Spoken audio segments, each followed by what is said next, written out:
Speaker कौमी assembly Ayad Sadiq साहब की तरफ से एक गेम डाल दी गई है। ये गेम पाकिस्तान तहरीक इंसाफ के ख़िलाफ़ डाली गई है। ये गेम क्या है और इसका पाकिस्तान की मुस्तकबिल की सियासत पे क्या असर होगा, इस पे हम बात करेंगे आज के प्रोग्राम में। दूसरी जानिब हुकूमत की जानिब से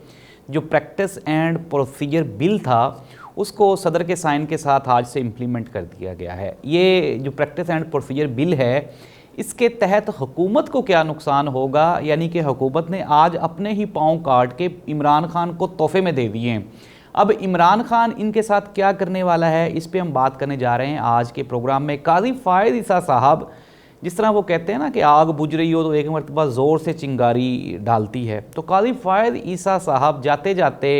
हुकूमत को कुछ तहाइफ दे रहे हैं और बदले में ये कोशिश कर रहे हैं अभी तक भी कि हो सकता है कि यार मेरी मुद्दत मुलाजमत में कोई सूरत हाल निकल आए, क्योंकि हुकूमत ने उनके साथ वादा कर रखा है ना, और उन्होंने भी शायद उनके साथ वादा कर रखा है जिनके कहने पे काजी फ़ायद ईसा साहब ने 2 साल तक सुप्रीम कोर्ट ऑफ पाकिस्तान जैसे मुकद्दस इदारे के साथ खिलवाड़ किया। ये काजी फ़ायद ईसा साहब क्या गेम डाल रहे थे, इस पर भी हम बात करेंगे आज के प्रोग्राम में। नाज़रीन, सबसे पहले हम लोग बात करते हैं, अब से चंद लम्हात पहले मेरी बात हुई पाकिस्तान तहरीक इंसाफ के जो लाहौर के जनरल सेक्रेटरी हैं उनके साथ।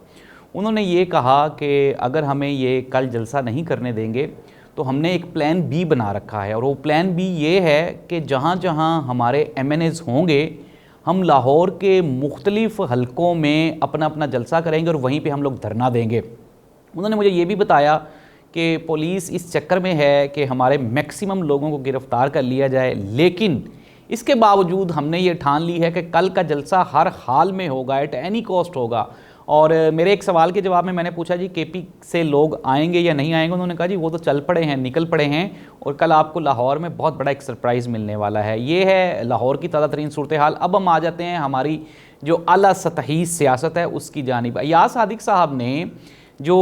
हमारा कौमी असम्बली है उसमें उन्होंने पार्टी पोजीशंस को फाइनलाइज़ किया और सुप्रीम कोर्ट ऑफ पाकिस्तान के 8 जजेस के वाज़े ऑर्डर पे कि ये जो मखसूस नशिस्तें हैं ये पाकिस्तान तहरीक इंसाफ की हैं, और सुप्रीम कोर्ट ऑफ पाकिस्तान ने ये भी कहा था कि पाकिस्तान तहरीक इंसाफ इस मुल्क की सबसे बड़ी सियासी जमात है, वो एक पार्लिमानी जमात है, और ये जो 80 MNAs हैं ये पाकिस्तान तहरीक इंसाफ के हैं, और इसी तनासुब से आप इनको मखसूस नशिस्तें दे दें। लेकिन अयाद सादिक साहब ने जो 41 MNAs हैं उनको उन्होंने पाकिस्तान सुन्नी इत्तेहाद कौंसल, जो कि पाकिस्तान तहरीक इंसाफ की अलाइंस थी, उसमें उनका नोटिफिकेशन कर दिया, और जो 39 आज़ाद थे उनको भी उन्होंने सुन्नी तहरीक कौंसल में डाल के, तो अब ये जो 80 लोग हैं उन्होंने पाकिस्तान तहरीक इंसाफ का नाम ही निकाल दिया है कौमी असम्बली से, पार्लिमानी जमात से, और 80 के 80 लोगों को उन्होंने जो सुन्नी इत्तेहाद कौंसल है उसके मेंबर के तौर पे उन्होंने नोटिफाई कर दिया है। ये नाज़रीन जाहिर सी बात है। अब आप ये देखें, अगर हम थोड़ा सा माजी की बात करें तो कासिम सूरी ने, आपको याद होगा, जो आखिरी रात थी इमरान खान साहब के इक़्तिदार की, उसमें एक रूलिंग दी थी,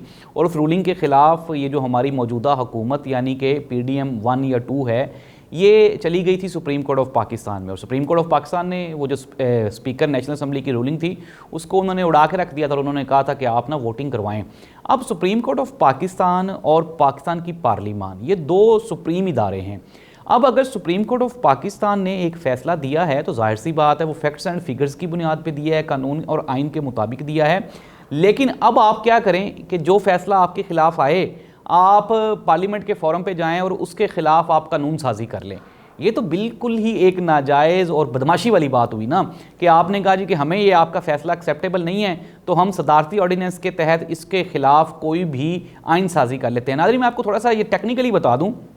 कि वो चीज़ें या वो तरमीम जो सुप्रीम कोर्ट ऑफ पाकिस्तान जिसकी तशरीह कर चुका हो, उसके बाद 2/3 मेजॉरिटी अगर आपके पास होगी तो फिर आप वो आइन साजी कर सकते हैं। अगर पार्लिमान के पास इतना इख्तियार होता तो ये अभी जो 4 दिन पहले एक आइनी तरमीम थी तो उसको भी वो सदारती ऑर्डर के ज़रिए उसको इम्प्लीमेंट कर लेते, लेकिन वो नहीं कर पाए। उसकी वजह ये थी कि जाहिर सी बात है जो आइन और कानून की तशरीह है वो सुप्रीम कोर्ट ऑफ पाकिस्तान ने करनी होती है, और इलेक्शन कमीशन ऑफ पाकिस्तान ने भी जस्ट इजाज़ सादिक साहब का भरपूर साथ देते हुए उन्होंने अभी तक नोटिफाई नहीं किया पाकिस्तान तरीके इंसाफ के जो कैंडिडेट हैं, ना ही उनकी मखसूस नशिस्तों को। तो पाकिस्तान मुस्लिम लीग नून के जो स्पीकर नेशनल असम्बली हैं इजाज़ सादिक साहब, उन्होंने मुस्लिम लीग नून, पीपल्स पार्टी, MQM और तमाम जमातों को नोटिफाई कर दिया और PTI को उन्होंने पार्लिमानी जमात एक्सेप्ट करने से ही इनकार कर दिया। इसके ऊपर बहुत बड़े कॉन्सिक्वेंसेस आने हैं जो कि आप देखेंगे कि मुस्तकबिल की सियासत पे ये बड़ा असरअंदाज होगा ये चीज़ें। पहली बात तो ये है कि आर्टिकल 6 और सुप्रीम कोर्ट की तौहीन, 8 जजेस के ऑर्डर की तौहीन करना, ये जाहिर सी बात है किसी भी पार्लिमान को ये इख्तियार नहीं देता कि आप सुप्रीम कोर्ट ऑफ पाकिस्तान के ऑर्डर की नफ़ी करें। अब हम आ जाते हैं जो प्रैक्टिस एंड प्रोसीजर बिल है वो भी आज से लागू हो गया। अब उस जो बिल में जब ये बिल लाया गया तो मैं आपको इसका पस मंज़र बता दूं कि हुआ कुछ यूँ था कि काजी फायद ईसा साहब को at any cost supreme court का चीफ जस्टिस रखने का फैसला किया गया था। लेकिन फिर अब जब ये चीज़ें क्लियर हो गई कि काजी फायद ईसा साहब तो सुप्रीम कोर्ट ऑफ पाकिस्तान के जज नहीं होंगे, मंसूर अली शाह साहब होंगे, तो ये जो प्रैक्टिस एंड प्रोसीजर बिल है ये सुप्रीम कोर्ट ऑफ पाकिस्तान के जज को बेपनाह इख्तियारात देता है। इसमें यह साफ लिखा हुआ है कि जो भी अगर सुप्रीम कोर्ट ऑफ पाकिस्तान के चीफ जस्टिस की मर्जी से बेंच बनेगा और उन जजेस को वो नॉमिनेट करेंगे उस बेंच में जो उनकी मर्जी के जज होंगे। और इस तरह से जाहिर सी बात है, अब थोड़ा सा इसको आप समझने की कोशिश कर लें कि जब ये रूल बनाया गया, ये पहला रूल होगा जो गवर्नमेंट ऑफ पाकिस्तान और PDM की जो 2 गवर्नमेंट है इसके लिए ये इंतहाई ख़तरनाक होने वाला है। और वो इस तरह से होने वाला है कि जब मंसूर अली शाह साहब चीफ जस्टिस ऑफ पाकिस्तान आ जाएंगे तो फिर ये जो मौजूदा गवर्नमेंट है इनके मामलात तो जाहिर सी बात है वो अकॉर्डिंग टू द सिचुएशन नहीं है। अब हुकूमत वक्त ने ये कोशिश की थी कि काजी फायद साहब को एट एनी कॉस्ट एक्सटेंशन दी जाए लेकिन नहीं दे पाए। अब मामला क्या हो गया कि मंसूर अली शाह साहब के बारे में ये तसव्वुर किया जा रहा है कि अगर हम इन्हें as a chief justice of Pakistan accept नहीं करेंगे तो जो जजेस की तहरीक चलने वाली है 19 तारीख से, उसके बाद अगर मंसूर अली शाह साहब इक़्तिदार में या फिर वो सुप्रीम कोर्ट ऑफ पाकिस्तान के चीफ जस्टिस बन जाएंगे तो फिर उसके बाद ये हुकूमत के साथ क्या करेंगे ये आप सब जानते ही हैं कि क्या होगा। इसलिए हुकूमत ने मजबूरन मंसूर अली शाह साहब को chief justice of Pakistan nominate करने के लिए, उनकी नॉमिनेशन के लिए फाइनलाइजेशन प्रोसेस शुरू हो गया है।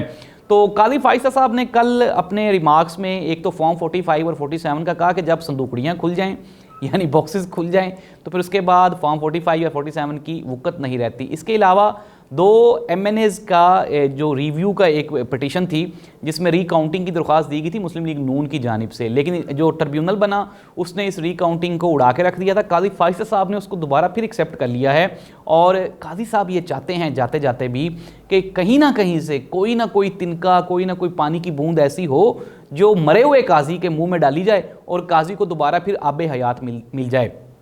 कंक्लूड कर लेते हैं प्रोग्राम को। इमरान खान जेल में बैठ के पाकिस्तान की तमाम सियासत को कंट्रोल कर रहा है। हुकूमत बौखलाई हुई है, हाथ पांव फूले हुए हैं। काजी फायद सा जा रहा है, मंसूर अली शाह आ रहा है, ट्रिब्यूनल्स का मामला वहीं पे लटका हुआ है, इलेक्शन में जो धांधली हुई है उसका प्रोसेस वहीं पे है, मखसूस नशिस्तों का केस भी अपनी जगह पे सुप्रीम कोर्ट ऑफ पाकिस्तान के 8 जजेस ऑर्डर दे चुके हैं। इस्लामाबाद हाई कोर्ट के जो 8 जजेस जिन्होंने ख़त लिखा था उनका मामला भी वहीं पे पेंडिंग है। और सबसे बढ़ के ये कि बुशरा बीबी के तमाम केसेस ख़त्म हो चुके हैं, उनकी रिहाई नहीं हो रही। इमरान खान को जितने भी जुडिशल केसेस थे सब के सब में इमरान खान की ज़मानतें हो चुकी हैं और इमरान खान को एमनेस्टी इंटरनेशनल ने भी कहा कि पॉलिटिकली अंदर रखा गया है ताकि वो पॉलिटिकल सिस्टम का हिस्सा ना बन सकें और इस गवर्नमेंट के खिलाफ वो अपोजिशन का किरदार अदा ना कर सकें। हुकूमत के लिए परेशानियां ही परेशानियां हैं और वो बंदा वो कहता है जी कि मुझे जेल में लेटेस्ट जो खबर थी कि इमरान खान को एक्सरसाइज के लिए डंबल प्रोवाइड कर दिए गए हैं, अब वो वहाँ पे अपने मसल्स बना रहा है और इन बेचारों को उसने तकलीफ़ में डाला हुआ है। ये जो तकलीफ़ है हुकूमत की अनडाउटेडली ये इनकी अपनी बनाई गई है और अपनी ली गई है, अपनी हासिल की गई है। अगर ये चाहते तो ये जमहूरी निज़ाम को आगे चलने देते और जिसका हक़ के इक़्तिदार है उसको देते ताकि अवाम के मसाइल भी हल हो सकते। अल्लाह करे कि इस मुल्क में, मैं दोबारा फिर इख्तिताम पे वही जो बात हमेशा कहता हूँ कि हमारे मुल्क में पॉलिटिकल स्टेबिलिटी हो ताकि अवाम के मसाइल हल हो सकें। अल्लाह इस मुल्क का हमें नासिर हो। अल्लाह हाफ़िज़।